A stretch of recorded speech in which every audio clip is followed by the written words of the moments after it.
A Hebrew media outlet, Khan, has reported that the missile used in the suspected Israeli strike on a military facility near Isfahan in Iran has been identified as the Rampage.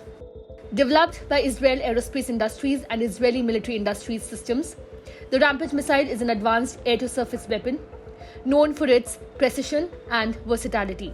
Capable of accurately targeting various types of objectives, the Rampage is considered one of the most formidable weapons in contemporary warfare. The identification of the missile was made based on photographic evidence and the level of damage observed during the attack. Measuring 4.7 meters in length, the Rampage missile boasts supersonic speed.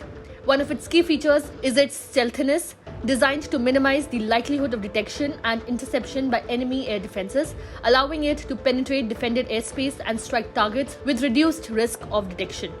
Unveiled in 2018, the Rampage weighs over half a ton and is specifically engineered to penetrate and eliminate fortified structures such as bunkers.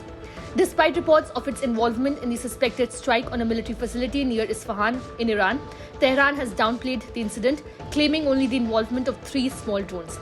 The Iranian foreign minister even dismissed the notion of missile strikes by Israel, stating that the objects in question were similar to toys children play with.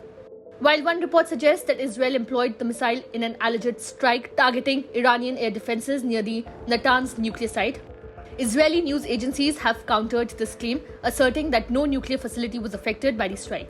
Such conflicting narratives highlight the challenges in obtaining accurate information amidst geopolitical tensions and differing perspectives.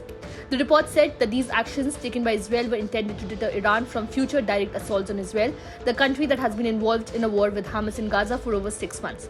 Reports also suggested that Israel had plans for a broader strike on Iran. However, the war cabinet later dropped the idea because of the small damage the Iranian strikes incurred on Israel. The situation between Iran and Israel escalated earlier when Israel hit the Iranian consulate in the city of Damascus in Syria on April 1. The muted response reported post-Israeli strikes on Isfahan, experts say, could be a sign of de-escalation from both the parties. Subscribe to One India channel and never miss an update.